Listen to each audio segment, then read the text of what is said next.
El día de hoy hablaremos del Cinema Novo y la evolución que ha tenido a lo largo de su historia.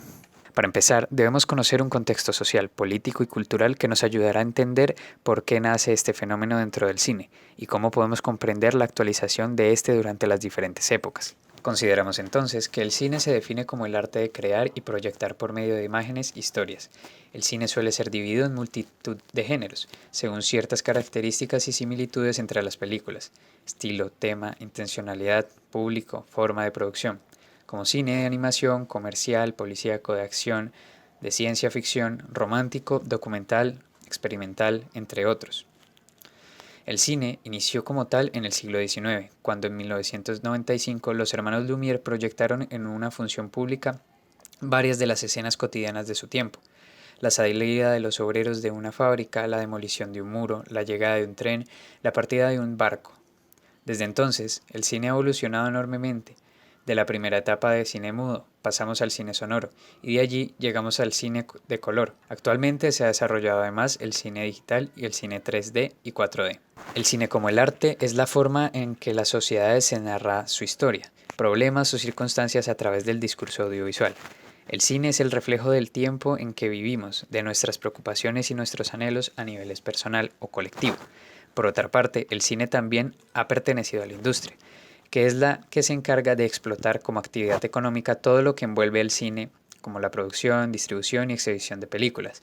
Esto logrando que el cine se convierta en una de las mayores industrias recaudadoras de dinero para las empresas privadas, como por ejemplo tenemos a las grandes empresas de Hollywood, Bollywood y otras industrias nacientes del cine. Las industrias preponderan en la creación de un estilo cinematográfico, una forma de producción en la que se realiza el cine para beneficio económico. Y aquí nace la discusión entre el cine industrial y el cine independiente. Es esta discusión la que ronda por todo el mundo y da paso a la creación de movimientos cinematográficos como el free cinema, cine de autor, entre otros.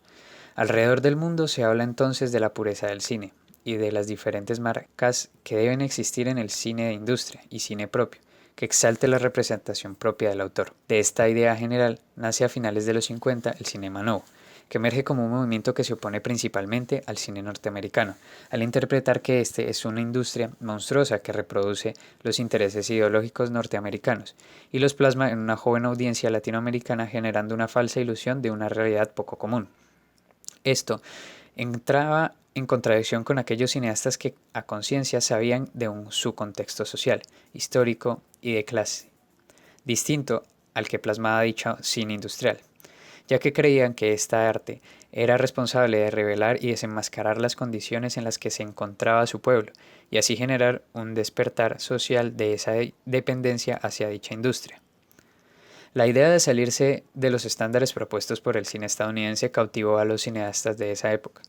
Hay que reconocer que este movimiento inició en Brasil y uno de sus mayores impulsos lo recibió gracias a Glauber Rocha, famoso cineasta brasileño, quien tenía dentro de sus pensamientos crear un nuevo estilo cinematográfico que fuese propio de Brasil, que generara códigos nuevos y promoviera la inclusión del cine latinoamericano, buscando un cine nuevo que se diferenciara de la gran industria referente.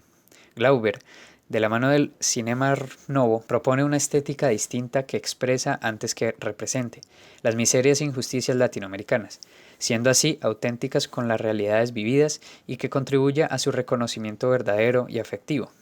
Este concepto se dio a conocer como la estética del hambre, la cual dio a conocer la postura por la cual se realizaba un cine distinto, un cine que fuera consciente con su realidad, que diera contexto a la reflexión de su audiencia, caracterizándose por lograr rasgos distintos a los que se nos presenta en la industria, pero no solo por la realización fílmica de la forma, sino por la búsqueda de la liberación de un lenguaje cinematográfico propio, es decir, que no se diferencie solo por el uso distinto de planos o de la estética que representen en sus historias, sino que sus historias sean auténticas y que reflejen las perspectivas en las que un joven Brasil vivía en ese entonces. La dirección, la temática y la narrativa es donde se observa o se puede generar el mayor cambio en el cine, y es aquí donde preponderan las ideas ya mencionadas.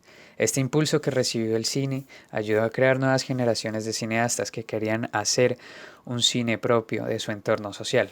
El arte así se vio bañada de una marea de autenticidad y de principios en donde el consumo de cine se volvió más apropiado a su contexto.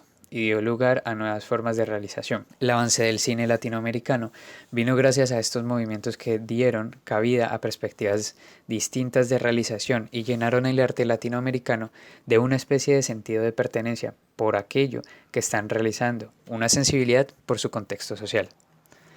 La historia nos trajo entonces a buscar un cine propio y dio paso a que asimismo la industria se moviera. Por eso nacen cineastas que están influenciados por movimientos. Por lo menos en Colombia encontramos a Víctor Gaviria, que trajo un reconocimiento propio para la industria y de paso una identidad en el cine colombiano. Esa identidad dada por el impulso que generó el cinema novo. Al día de hoy podemos observar que esta búsqueda de una identidad propia del cine se manifiesta constantemente, esto logrando crear una industria más sólida y a su vez generar producciones mucho mejor establecidas con un mayor sentido de pertenencia por lo que se narra.